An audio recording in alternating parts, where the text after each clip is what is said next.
Alors que Joe Biden continue de provoquer une guerre avec la Russie, les preuves s'accumulent comme quoi le conflit tout entier est destiné à protéger les laboratoires militaires américains qui mènent des expériences biologiques illégales, comme nous l'explique Pearson Sharp. Pour la plupart des Américains, la soi-disant guerre en Ukraine n'a pas beaucoup de sens. Mais lorsque vous commencez à creuser, sous la propagande médiatique qui promeut la guerre et la destruction, vous comprenez alors pourquoi nos dirigeants veulent que l'Amérique donne le coup d'envoi de la Troisième Guerre mondiale. Pour le dire plus simplement, l'Ukraine est l'État profond. Je ne veux pas dire qu'elle en fait partie, je veux dire qu'elle est l'État profond. L'Ukraine ne possède même plus son propre pays. Elle a été achetée et vendue par l'Occident pour l'Occident.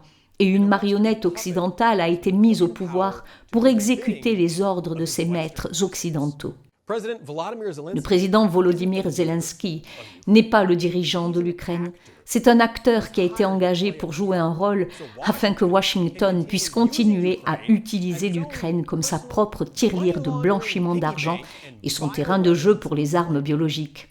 Ces installations d'armes biologiques et chimiques dont les grands médias ne veulent pas parler. Oui, ces installations existent bel et bien et il y a de fortes chances qu'elles aient même joué un rôle dans l'élaboration du Covid-19. Les journalistes indépendants de Clandestine ont dévoilé les preuves sur Twitter, soulignant que toute l'opération avait commencé en 2005.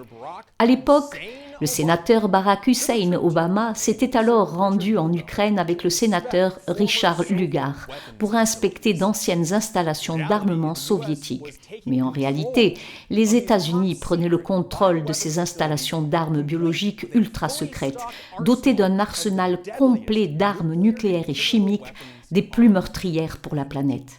Pendant une quinzaine d'années, des recherches ultra secrètes du gouvernement américain ont été menées dans ces laboratoires sans aucun contrôle ni obligation de rendre des comptes. C'est ainsi que Joe Biden et son fils Hunter ont pu mettre un pied dans la société Metabiota.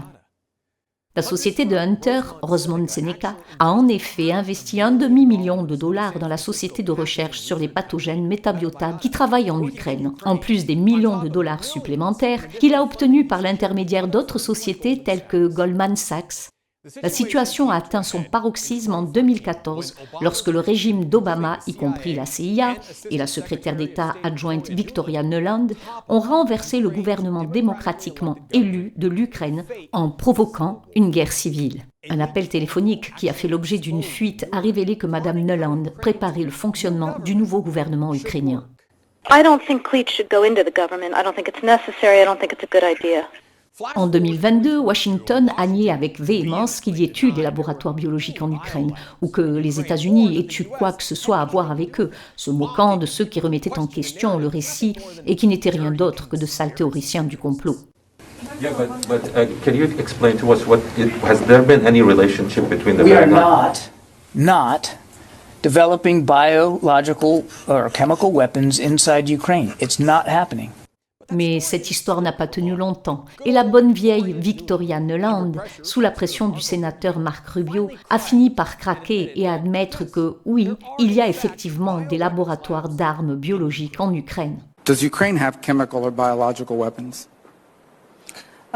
Ukraine has biological research facilities, which, in fact, we are now quite concerned Russian forces may be seeking to gain control of. So we are working with the Ukrainians on how they can prevent any of those research materials from falling into the hands of Russian forces should they approach. So these labs are so dangerous, in fact, Ces laboratoires sont donc si dangereux que le département d'État est terrifié à l'idée que les Russes puissent mettre la main dessus. Soyons clairs, la Russie a tiré la sonnette d'alarme. Non seulement ces laboratoires existent, mais ils produisent des armes biologiques à la demande de la famille criminelle Biden. Au cours de l'opération militaire en Ukraine, le personnel russe a acquis plus de 200 000 documents, matériaux de référence et d'analyse et a interrogé des témoins et des participants au programme biologique américain. Ces documents ont confirmé que le Pentagone avait l'intention de créer une arme biologique et de la tester sur la population de l'Ukraine et d'autres pays situés le long des frontières russes. Après le renversement du gouvernement ukrainien par l'État profond en 2014, Joe Biden s'est rendu dans le pays plus de 13 fois et Moscou a prévenu que M. Biden devait expliquer l'implication de son fils dans ses laboratoires. Nous pouvons confirmer que le régime en place est engagé dans des programmes biologiques militaires financés par les États-Unis d'Amérique. Il est impossible que ces programmes aient été utilisés au profit de la science et de la paix, car ils ont été financés par le ministère américain de la Défense, le Pentagone et Joe Biden, qui doit s'expliquer officiellement devant la communauté mondiale sur les programmes menés en Ukraine. And as it turns out, the Russians were right.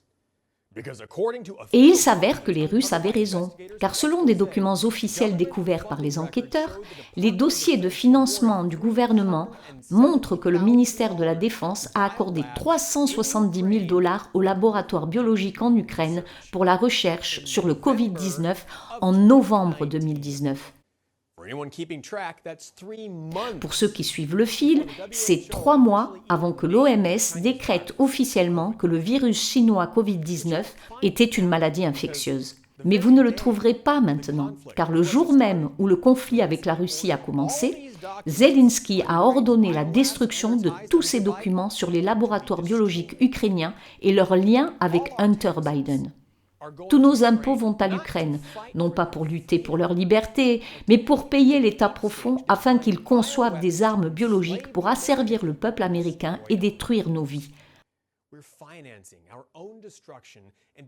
Nous finançons notre propre destruction et sommes accusés de traîtrise et d'antipatriotisme lorsque nous résistons.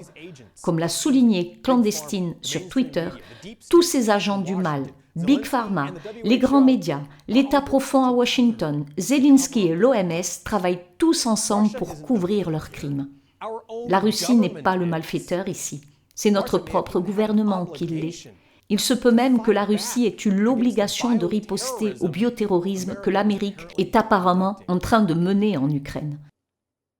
Tant que ces criminels ne seront pas traduits en justice, l'argent de nos impôts sera encore dépensé en armes pour détruire l'Ukraine, d'autres vies innocentes seront perdues et les États-Unis se rapprocheront de plus en plus d'une troisième guerre mondiale.